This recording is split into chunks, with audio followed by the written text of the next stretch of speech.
Samantala sa ibang balita naman, balita sa lagay ng panahon, kasabay po ng pagkalusaw ng low pressure area, patuloy ang paghina ng hanging amihan.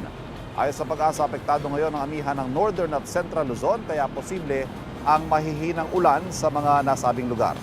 Maging IM ready pa rin sa mga localized thunderstorm ang iba pang bahagi ng bansa. Ngayong umaga, posibleng pagulan sa ilang bahagi ng Aurora, Quezon, Mimaropa Region, Bicol, Visayas, Caraga Region, Zamboanga Peninsula at Sulu Islands. Pagsapit naman ng hapon, uulanin na ang iba pang panig ng bansa base sa rainfall forecast ng Metro Weather.